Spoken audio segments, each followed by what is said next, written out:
ایک صلوات پڑھیں۔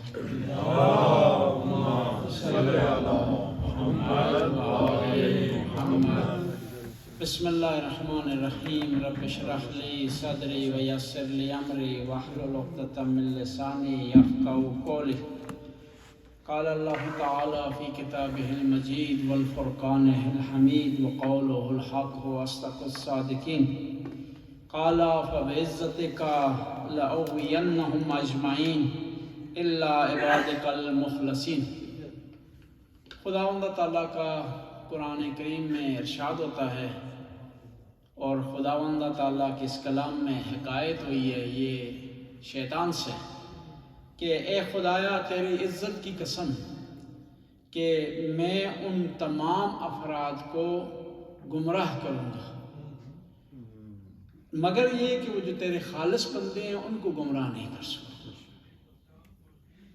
بس اس کا مطلب یہ ہے کہ خالص جو بندے ہوتے ہیں، خدا کے لیے کام کرتے ہیں، اخلاص سے کام کرتے ہیں، وہ شیطان کی پہنچ سے دور ہیں۔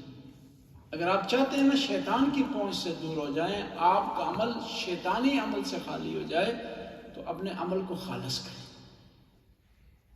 ہارون الرشید نے ایک مسجد بنائی، بہت بڑی مسجد بنائی، تو ہارون الرشید معائنہ کر رہا تھا مسجد کا، تو بیلول کا وہاں سے گزر ہوا، کہا کہ ہارون کس لیے مسجد بنائی ہے؟ کہا خدا کے لیے بنائی۔ اچھا خدا کے لیے بنائی، ٹھیک ہے، کل پتہ چل جائے گا خدا کے لیے بنائی ہے کسی اور کے لیے بنائی۔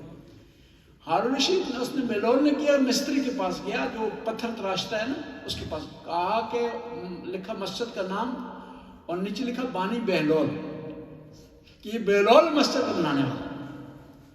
اب مسجد بن گئی تو کیا وہ بیلول نے وہ پتھر جس پہ لکھا ہوا تھا بیلول نے مسجد بنائی، اوپر مین گیٹ پر لگا دی جائے۔ مستری نے رپورٹ دی ہارون رشید کو، مسجد تو نے بنائی ہے، بیلول نے اپنا نام لکھ دیا۔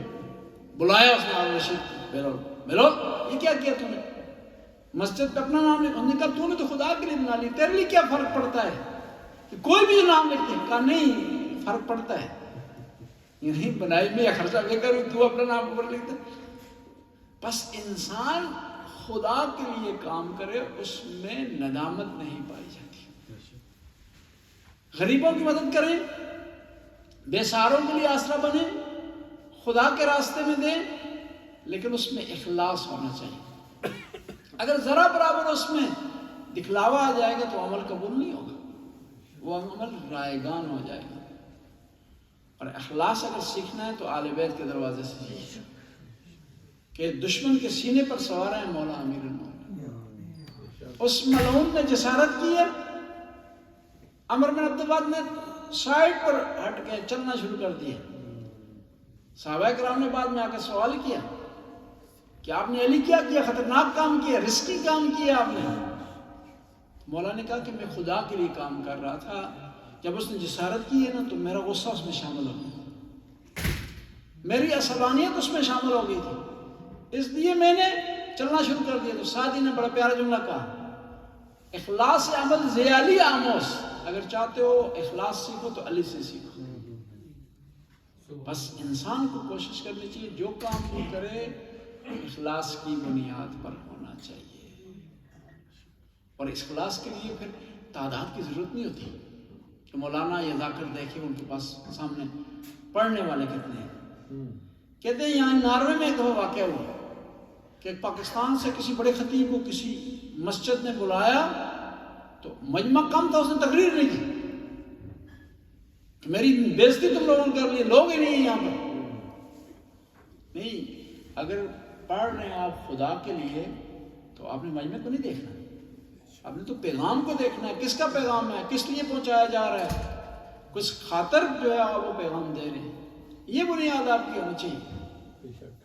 اور اس میں تعداد نہیں دیکھی جاتی، اس میں عدد نہیں دیکھا جاتا، یہ نہیں دیکھا جاتا مخاطب کون ہے، بیان کر دیا جاتا ہے۔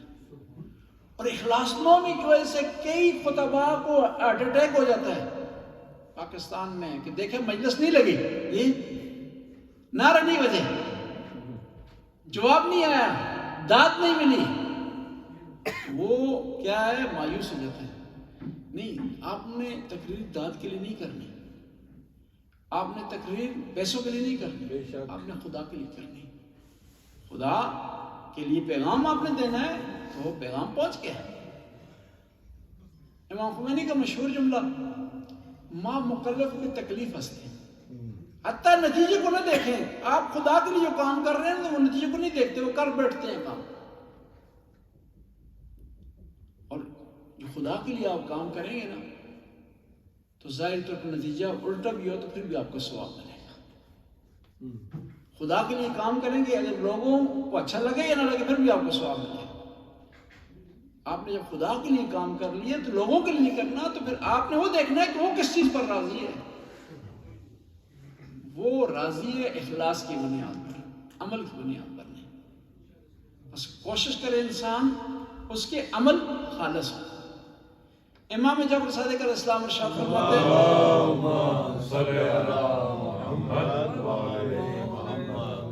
ان المرا یدعا یوم القیامہ باربعۃ اسماء. ریاکار آدمی کو قیامت کے دن 4 ناموں سے پکارا جائے گا. ریاکار کو یا کافر، یا فاجر، یا غادر. حبط عملک، کہ اے کافر، اے فاجر، اے غداری کرنے والے، اے فاخر، اے فخر کرنے والے، حبط عملک، تیرا عمل ضائع ہو گیا. اور عمل جب بجا لاتے ہیں نا تو اس کو محفوظ کرنا بھی ضروری ہوتا ہے کہ ضائع نہ ہو جائے. پیغمبر گرامی ایک دفعہ فرما رہے تھے کہ جب آپ نیک عمل کرتے ہیں تو آپ کا جنت میں ایک درخت لگ جاتا ہے. تو ایک صحابی کھڑے ہوئے، انہوں نے کہا کہ میرے تو بہت زیادہ درخت لگ گئے، میں تو روز نیک عمل کرتا ہوں. ایک صلوات پڑھیں بلند آواز سے.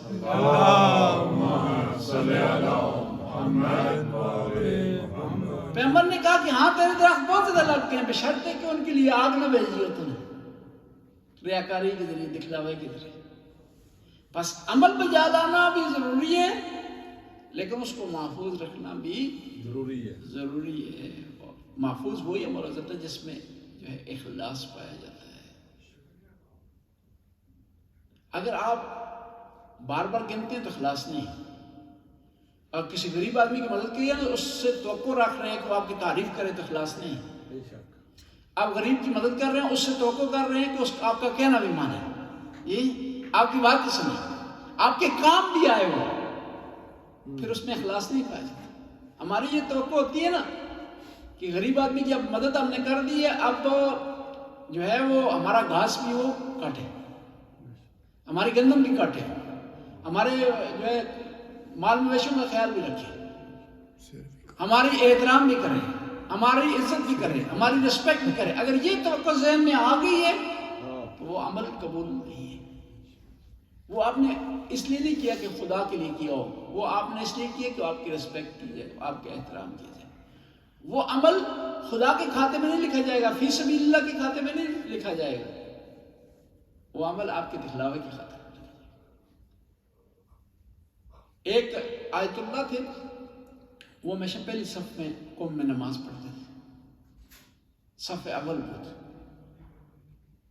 30 سال انہوں نے پہلی صف میں نماز پڑھی. ایک دن بیماری کی وجہ سے نہیں آ گئے تو لوگوں نے پوچھا کہ آج بیماری کی وجہ سے نہیں آئے، یہ پہلی دیر سے پہلی صف میں نہیں کھڑے ہو سکے. تو لوگوں نے کیا کیا، ان سے پوچھا کہ آج پہلی صف میں آپ نہیں تھے. تو ان کو گمان ہوا کہ میرا دکھلاوا حساب ہوتا ہے، تو انہوں نے 30 یا 40 سال کی نمازیں دوبارہ پڑھی کہ شاید یہ دکھلاوے کی ضمن میں آ گیا ہے کہ لوگوں کو محسوس ہوا ہے کہ میں پہلی صف میں جو ہے وہ کھڑا ہو رہا ہوں، یہ کھڑا ہوا ہوں. اخلاص ضروری ہے، ورنہ یہ ہے کہ کچھ لوگ پیغمبر کے پیچھے نماز پڑھتے تھے، مسجد نبوی میں نماز پڑھتے تھے، بے شک، لیکن جو ہے اخلاص نہیں ہوتا. قرآن کی آیت بھی ہے نا کہ کیا ہے، اذا رأوا تجارۃ او لہوا انفضوا الیہا ترکوک قائما قل ما عند اللہ خیر من اللہو ومن التجارہ. مسجد نبی میں خطبہ دے رہے نبی کریم، نماز جمعہ ہے، تو باہر سبزی والے نے آواز دی ہے، پیاز والوں نے آواز دی ہے. ٹائم کتنے گئے؟ 4 منٹ. پیاز والے نے آواز دی ہے، خریدنا تو خرید لو، ختم ہونے لگے جی، کھیل بہت ختم ہو رہی ہے جی. تو وہاں پر لوگوں نے کیا کیا کہ نبی کو اکیلے چھوڑ دیا، سودا خریدنے میں چلے. ایک اور دفعہ کھیل تماشے والا آ گیا، بھائی مداری آ گیا، ڈگڈگی بجائی اس نے کہ آخری تماشا ہے جی، بہترین تماشا ہے جی، آؤ دیکھ لو. نبی کو چھوڑ کر تماشا دیکھنے لگے. قرآن کی آیت نازل ہوگی اخلاص نہ ہونے کی وجہ سے. ترکو کا قائمہ، اے نبی تجھے اکیلا چھوڑ دیتے ہیں، کھڑا چھوڑ دیتے ہیں تجھے. وَإِذَا رَأَوْا تِجَارَةً، جب وہ تجارت دیکھتے ہیں، اور لہو دیکھتے ہیں. قُلْ مَا عِنْدَ اللَّهِ خَيْرٌ مِنَ اللَّهْوِ وَالتِّجَارَةِ. یہ یاد رکھو تجارت سے اور لہو سے وہ چیز بہتر جو خدا کے نزدیک ہے. بس انسان کو چاہیے کہ اپنے عمل کو خالص کرے، دکھلاوے سے پاک کرے، تو اس کا عمل میں قبول ہو جائے. دیکھیں نا، کچھ اعمال کے لیے شرائط ہیں. مثلا نماز کے لیے شرط ہے باوضو ہوں، لباس آپ کا پاک ہو، قبلہ رخ آپ ہوں، اخلاص آپ میں ہونا چاہیے، نماز کے آداب اطوار آپ مکمل ہونے چاہیے. یہ اس کی شرائط ہے. اس طرح جس طرح نماز کی شرائط ہے، ہر عمل کی اپنی شرائط ہے. جس طرح حج کی مثلا شرائط ہے کہ حج جو ہے وہ آپ کا پاکیزہ پیسوں سے ہونا چاہیے. پھر احرام مناسب جگہ سے، پرفیکٹ جگہ سے آپ جو ہے احرام باندھیں. پھر احرام کے دوران محرمات سے آپ پرہیز کریں، جو چیزیں حرام ہیں ان سے اجتناب کریں.